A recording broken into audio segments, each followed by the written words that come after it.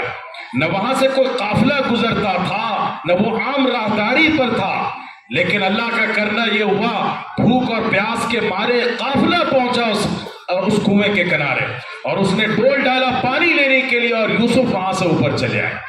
وہ یوسف جس کو قتل کرنے کی سازش کی گئی تھی, جس کو قتل کرنے کا پورا پلان کر لیا گیا تھا, اللہ تعالیٰ نے اس کنویں کی تاریکی سے نکال کر مصر کے شاہی تخت پر لے جا کر ان کو بٹھا دیا.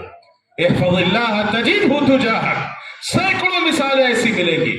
یاد رکھا جائے اللہ کا وعدہ اس سے سچا کوئی وعدہ نہیں ہو سکتا. ومن اصدق من اللہ قیلا. اللہ سے بہتر کس کی کہی ہوئی بات درست ہو سکتی ہے؟ تو اس لیے نوجوانوں, یہ رسول اللہ صلی اللہ علیہ وسلم نے آپ جیسے ایک نوجوان کو مخاطب کر کے کہا تھا. تو سب سے پہلی بات, احفظ اللہ یحفظک.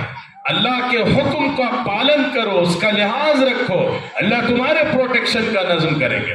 اور دوسری بات, احفظ اللہ تجدہ تجاہک. اس کے بعد تیسری بات اللہ کے رسول صلی اللہ علیہ وسلم نے فرمایا, اور بڑی غضب بات ہے, وَإِذَا اسْتَعَنْتَ فَاسْتَعِنْ بِاللَّهِ. اے نوجوان, اے میرے عزیز اور ٹین ایجرز, جب بھی کسی سے مدد کرنا, سوال کرنا تو صرف اللہ سے کرنا. اللہ کے سوا غیر اللہ کے سامنے ہاتھ مت پھیلاؤ. یہ دنیا عاجز ہے, دنیا کا کوئی بادشاہ قادر مطلق نہیں ہو سکتا, اس کے پاس ساری طاقت نہیں ہو سکتی. صرف اور صرف اللہ کی ذات اس لائق ہے کہ اللہ سے مانگو اور اللہ ہی سے مانگو. صحابہ مانگنے والی چیزیں دو طرح کی ہوتی ہیں. بعض وہ چیزیں جو صرف اللہ کے ہاتھ میں, انسانوں کے ہاتھ میں نہیں ہے, غیر اللہ کے ہاتھ میں نہیں ہے. اولاد کا دینا نہ دینا اللہ کے ہاتھ میں ہے, رزق کا دینا نہ دینا اللہ کے ہاتھ میں ہے, مرض سے شفا عطا کرنا نہ کرنا اللہ کے ہاتھ میں ہے, موت اور حیات اللہ کے ہاتھ میں ہے. ظاہر ہے وہ غیر اللہ سے نہیں مانگی جا سکتی. لیکن اس سے آگے بڑھ کر بتاؤں, وہ چیزیں جو انسانوں کی دسترس میں ہو, آپ کے کلیگ, آپ کے کلاس میٹ, آپ کے پیرنٹس, وہ آپ کو دے سکتے ہیں. ایسی چیزیں بھی پہلے اللہ سے مانگو, پھر دوسروں کے سے سوال کرو. صحابہ کہتے ہیں کہ اگر جوتے کا تسمہ ٹوٹ جاتا تھا تو ہم پہلے اللہ سے کہتے تھے اللہ ہمیں یہ تسمہ دلا دیجیے, اس جوتے کو درست کروا دیجیے, اور پھر جا کر کسی دکان پر اس کو صحیح کروا کے, کسی سے اس کی اصلاح کروا کے. تو یہ اذا سألت فاسأل اللہ وَإِذَا اسْتَعَنْتَ فَاسْتَعِنْ بِاللَّهِ. جب مدد طلب کرو تو صرف اللہ سے مدد طلب کرو, غیر اللہ کے سامنے ہاتھ نہ پھیلانا. کتنی باتیں ہو گئی بتائیے. احفظ اللہ یحفظک, احفظ اللہ تجدہ تجاہک. اس کے بعد اذا سألت فاسأل اللہ وَإِذَا اسْتَعَنْتَ فَاسْتَعِنْ بِاللَّهِ. اب اگلی بات سر دنیا کا سن کریے. اللہ کے رسول صلی اللہ علیہ وسلم نے فرمایا کہ یاد رکھو ان الامہ لو اجتمعت ان ينفعوك بشيء ما ينفعوك الا بما كتبه الله لك. میرے نوجوانوں, یہ دو جملے آخری یاد رکھیے گا. زندگی میں کبھی کسی کا خوف آپ کو دامن گیر نہیں ہوگا, کوئی حکومت آپ کو جھکا نہیں سکے گی, کوئی ایڈمنسٹریشن آپ کو ذلیل اور خوار نہیں کر سکے گا. اللہ کے رسول صلی اللہ علیہ وسلم نے فرمایا یاد رکھو کہ سارے کے سارے انسان اگر اس بات کو طے کر لیں, یہ ڈیسائیڈ کر لیں کہ تمہیں فائدہ پہنچائیں گے, تمہیں نفع پہنچائیں گے, تمہیں بینیفٹ دیں گے, تو یاد رکھو وہ اس سے زیادہ ذرہ برابر نفع نہیں پہنچا سکتے جتنا اللہ نے تمہاری قسمت اور تمہارے مقدر میں لکھ رکھا ہے. تو گویا اللہ کا جو لکھا ہوا آپ کا حصہ ہے, چاہے انسان سارے کے سارے مل جائیں, وہ آپ کو کوڑی برابر اضافہ فائدہ نہیں پہنچا سکتے. اور اس کا فلپ سائڈ اللہ کے رسول صلی اللہ علیہ وسلم نے فرمایا کہ لو اجتمعت الامہ ان يضروک فلن يضروک الا بما كتب اللہ لك. سارے کے سارے انسان مل کر تمہیں نقصان پہنچانا چاہے, تم سے تمہارا عہدہ چھیننا چاہے, پوزیشن لینا چاہے, امتحانات میں تمہارے گریڈ کو کم کرنا چاہے, تمہیں تمہارے ٹارگٹ سے ڈائیورٹ کرنے کی کوشش کریں, تمہیں تمہارے اسٹیٹس سے تم سے چھیننے کی کوشش کریں, اللہ کے رسول صلی اللہ علیہ وسلم نے فرمایا سارے انسان مل کر اگر تمہیں نقصان پہنچانا چاہیں گے تو یاد رکھو جتنا تمہاری قسمت میں لکھا ہوگا اس سے 1 کوڑی اضافہ نہیں کر سکتے. تو اس کا کیا مطلب ہے؟ اس کا مطلب ہے کہ نفع اور نقصان، کامیابی اور ناکامی اور ہر چیز اللہ کے ہاتھ میں، اللہ کی طرف سے طے شدہ ہے. نہ ہمارا ایڈمنسٹریشن، نہ ہمارا کالج، نہ ہمارا انسٹیٹیوشن، نہ ہمارے پیرنٹس، نہ گارجین، کوئی بھی ہمیں 1 کوڑی اضافی فائدہ نہیں پہنچا سکتے اور ذرہ برابر کو نقصان ہمیں نہیں پہنچا سکتے سوائے اس کے جو اللہ کی طرف سے لکھا ہے. تو جن کا ایمان ہو اس بات پر کہ اس پوری زندگی کا نظام اللہ کی طرف سے بندھا ٹکا ہے، اللہ کی طرف سے طے شدہ ہے، کیا وہ لوگ نا امید ہوں گے؟ کیا وہ لوگ ہوپلیس ہوں گے؟ کیا وہ سوسائڈ کریں گے؟ کیا وہ زندگی سے مایوس ہوں گے؟ ایسا ہرگز نہیں ہو سکتا. جن کا ایمان اللہ پر ہو، اللہ کی لکھی ہوئی تقدیر پر ہو، اللہ کے طے شدہ فیصلوں پر ہو، یاد رکھیے کہ دنیا کی کوئی طاقت انہیں زد نہیں پہنچا سکتی، دنیا کا کوئی ایڈمنسٹریشن انہیں ناکام نہیں کر سکتا، ان کو کوئی خوف دامنگیر نہیں ہو سکتا. اس لیے عزیز نوجوانوں، لڑکوں اور لڑکیوں، زندگی کے جتنے فیصلے ہیں وہ سب اللہ کی طرف سے لکھے ہیں. آپ کا اور ہمارا کام محنت کرنا ہے، اسٹرگل کرنا ہے، جدوجہد کرنا ہے اور اپنے پوٹینشل کا بیسٹ استعمال کرنا ہے، اور جو انٹرفیئرنس ہیں، بیریئرز ہیں، ان کو توڑ کر ان زنجیروں سے نکل کر ہمیں آگے بڑھنا ہے. اور کامیابی اور ناکامی سب اللہ کی طرف سے. اصل کامیابی تو آخرت کی کامیابی ہے، آخری منزل ہماری اللہ کی ذات ہے، اللہ کی رضامندی ہے. اگر وہ ٹارگٹ ہم اچیو نہ کر سکے اس کو ناکامی کہیں گے. امتحان میں نمبرات کا کم آ جانا اور اپنے کسی مقصد کو نہ پا سکنا، اور کسی سے شادی کی آرزو رکھتے تھے وہ آرزو پوری نہ ہو، ساری کائنات اپنے پورے آپشنز کے ساتھ، تمام تر اپورچونٹیز کے ساتھ آپ کے سامنے کھڑی ہے. آپ اپنی زندگی کو انجوائے کریں. اللہ نے جو آپ کے لیے مواقع اور امکانات پھیلا رکھے اس کائنات میں انہیں حاصل کیجئے. اللہ کے دروازے بند نہیں ہوئے، وہ کھلے ہیں. مسئلہ آپ کا ہے کہ آپ کتنا حوصلہ رکھتے ہیں، اللہ سے کتنا لو لگاتے ہیں، اپنی زندگی کو صحیح رخ پر لے جانا چاہتے ہیں یا نہیں لے جانا چاہتے. اس لیے میرے عزیز دوستوں، نوجوانوں، ہمارے ہاں وہ 7 جنم کا تصور نہیں ہے، اور وہ بات بھی درست نہیں ہے. ایک ہی جنم ہے، ایک ہی زندگی ہے. اس زندگی کو اچھے سے گزار دو یا برائی سے گزارو، کامیابی سے گزارو کہ ناکامی کے ہاتھوں اس کا ہلاک کر دو، یہ تمہیں اختیار ہے. اللہ کی طرف سے یہ اختیار تمہیں دیا گیا ہے، جیسے چاہے زندگی گزارو. جن لوگوں کا ایمان اللہ پر، اللہ کی تقدیر پر، اللہ کے فیصلوں پر، اللہ کی طاقت اور قوت پر ہوگا، وہ لوگ کبھی ناکام نہیں ہو سکتے. دیکھیے کیسے کیسے حالات میں امت نے اپنے لیے راستہ نکالا. محمد الفاتح کا نام اگر آپ نے سنا ہو، 21 سال کا نوجوان. آپ میں سے کتنے نوجوان ہوں گے جو 21 سال کے ہوں گے؟ محمد الفاتح نے قسطنطنیہ یعنی استنبول کو اس نے فتح کیا تھا 21 سال کی عمر میں. اور آپ کو بتا دوں جس مملکت کو اور جس بادشاہت کو فتح کیا گیا تھا 1000 سال سے وہ ڈائنیسٹی چل رہی تھی، اور اس کے بارے میں پوری دنیا میں یہ مان لیا گیا تھا کہ یہ سپر پاور ہے، ان کے اقتدار کا سورج کبھی غروب نہیں ہو سکتا. لیکن 21 سال کے ایک نوجوان نے سمندر کے کنارے اپنی کشتیاں جلا دی اور کہا یا تو مریں گے یا کامیاب ہوں گے، کوئی آپشن ہمارے سامنے ہے. اور اس نے 1000 سال قدیم ایک سپر پاور ڈائنیسٹی کو زمین بوس کر دیا. اس طرح لوگوں نے، نوجوانوں نے اپنی زندگی کا استعمال کیا.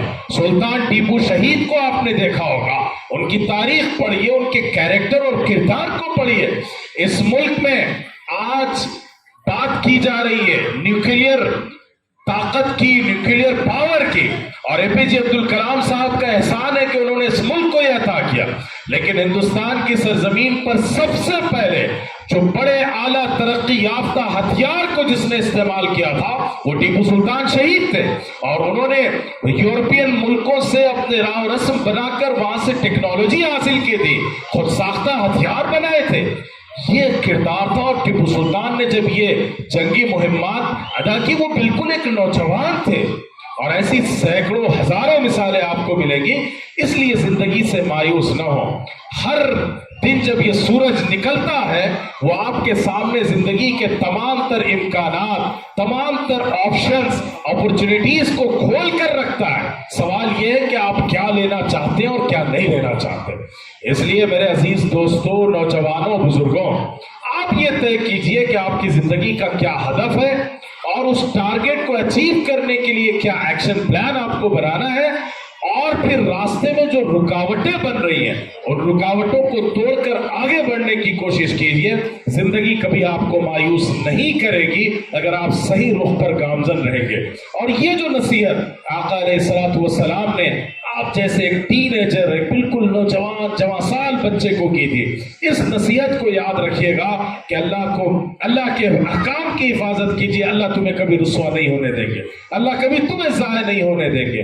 اور اس کے ساتھ ساتھ پوری دنیا مل کر آپ کو اگر فائدہ پہنچانا چاہے گی وہی ملے گا جو اللہ کی طرف سے لکھا ہے, اور نقصان پہنچانا چاہے گی ساری سازشیں بیکار ہو جائیں گی, اتنا ہی نقصان ملے گا جو اللہ کی طرف سے لکھا ہے. تو کرتا دھرتا اللہ کی ذات ہے, نا امید مت ہوئیے, اللہ سے لو لگائیے. اللہ قسمت بدل دیں گے, مقدر بدل دیں گے آپ کا, لیکن شرط یہ ہے کہ اللہ سے اپنے رشتے کو مضبوط کیجئے. میں بہت مبارکباد دیتا ہوں آل انڈیا ملی کونسل گنٹور کو, اس کے ذمہ داروں کو, کہ ان لوگوں نے ایک ایسے سماجی مسئلے کو بنیاد بنا کر یہ پروگرام رکھا جس پروگرام میں جو ہمارے نوجوانوں کا مسئلہ ہے, اگلی آنے والی جنریشن کا مسئلہ ہے, اور جو یہاں پیرنٹس ہیں, گارجینس ہیں, جو خواتین پس پردہ سن رہی ہیں, ان کو میں یہ بتا دوں کہ یاد رکھیے گا کہ ہمارے اسکولوں میں اور کالجز میں جو گریڈنگ کا سسٹم ہے, ایگزام کے نمبرات کا سسٹم ہے, یہ انتہائی جاہلانہ نظام. میں 7,000 ٹیچرز کو ٹریننگ دے چکا ہوں, میں اس میدان کا آدمی ہوں, آپ سے بتا رہا ہوں کہ یہ بالکل, نوجوانوں آپ بھی سنیے, اگر آپ کا ایگزام میں نمبر کم آتا ہے, کمی آپ کی نہیں ہے, اس ایجوکیشنل سسٹم کی ہے. وہ کیسے؟ ایک بہت خوبصورت بات ہے جو میرے خیال میں آئنسٹائن نے کہی تھی.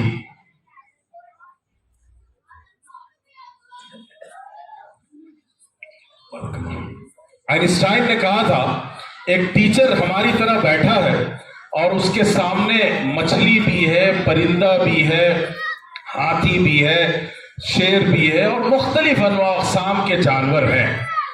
تو اس نے کہا کہ جو تم میں سے تیزی کے ساتھ درخت کی بلندی تک, آخری شاخ تک پہنچ جائے گا وہی کامیاب ہے, بقیہ ناکام. بندر کے سوا کون کامیاب ہو سکتا ہے یا نہیں ہے؟ ظاہر ہے ہاتھی نہیں چڑھ سکتا اس بلندی پر, اور جناب مچھلی نہیں چڑھ سکتی, اور دوسرے جو چرند و پرند ہیں وہ نہیں چڑھ سکتے, دوسرے جانور نہیں چڑھ سکتے, صرف ایک بندر کامیاب ہو سکتا ہے. تو یہ جو ایک پیرامیٹر متعین کر کے ہر انسان, ہر بچے کو ایگزامن کرنے کا طریقہ, یہ طریقہ سرے سے غلط ہے. تو میرے نوجوانوں, اگر نمبر کم آتے, غلطی آپ کی نہیں ہے, یہ اس ایجوکیشن سسٹم کی غلطی ہے کہ ہم نے بندروں کے پیرامیٹر پر تمام انسانوں کو ناپنے اور ان کو جانچنے کا انداز اختیار کر رکھا ہے. تو میرے سرپرست جو ہیں, جو گارجین ہیں, اس بات کی کوئی اہمیت نہیں ہے کہ آپ کے بچہ اسکول میں کتنے نمبر لایا.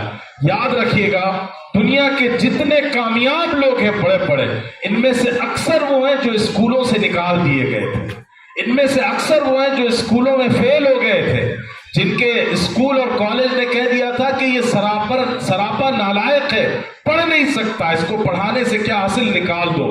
اور انہی لوگوں نے تاریخ بدل دی اور تاریخ بنا دی. اس لیے ان پیرامیٹرز پر اپنے بچوں کو جانچنے کی کوشش مت کیجیے. اللہ تعالیٰ نے فرمایا لقد خلقنا الانسان فی احسن تقویم, کہ ہم نے انسان کو بہترین تقویم کے ساتھ پیدا کیا ہے. گویا اللہ تعالیٰ نے جو یہ آپ کی گود میں بچے دیے ہیں, یہ اللہ کی سائنس ہے, اللہ کی نشانیاں ہیں, علامتیں ہیں, اور ان میں سے کوئی علامت اللہ کی ناقص نہیں ہے, نامکمل نہیں ہے. کوئی علامت اس دنیا کی, اللہ کی پیدا کردہ کوئی نشانی بیکار نہیں ہو سکتی. ہر انسان کو اللہ تعالیٰ نے پرفیکٹ بنایا ہے, ہمارا اس کو سمجھنے کا انداز ناقص اور نامکمل ہے. اس لیے اپنے بچوں کو جو اسکول کے مدرسوں کے ذمہ دار ہیں، جو پیرنٹس ہیں، وہ بچوں کو جج کرنے کا طریقہ اپنا بدلیے. ان کے پوٹینشل کو دیکھیے، ان کی صلاحیت کو دیکھیے اور اس کے ذریعے سے ان کو پہچانیے. ہم اپنے اس ایک چشمے سے ہر کس و ناقص کو دیکھنے کی کوشش کرتے ہیں، طریقہ ہمارا غلط ہے. اس لیے ان امانتوں کو سنبھالیے، اپنے ان عزیزوں کی قدر کیجیے، اللہ کی ان نشانیوں اور نعمتوں کو خوب سنوارنے کی کوشش کیجیے، نہ کہ ان کو ضائع کر دیجیے. ھذا وصلی اللہ علی سیدنا محمد وبارک وسلم. الحمدللہ رب العالمین. جزاکم اللہ خیرا واحسن الجزاء. بزرگان محترم، بہت بڑی قیمتی باتیں حضرت والا نے ہم سب کے سامنے رکھی ہے. نہایت پرمغز خطاب تھا حضرت والا کا. ہم دل کی عمیق گہرائیوں سے شکریہ ادا کرتے ہیں. بس ابھی پروگرام ختم ہونے والا ہے، 10-15 منٹ کے اندر ابھی دعا ہو جائے گی. آخر میں بھائی ہمارے آل انڈیا ملی کونسل کے پورے ضلع گنٹور کے صدر محترم حضرت اقدس مفتی محمد آصف صاحب ندوی دامت برکاتہم العالیہ سے نہایت ادب و احترام کے ساتھ درخواست کرتا ہوں کہ اپنے صدارتی خطاب کے ذریعے ہمارے اس اجلاس کا اختتام فرمائیں.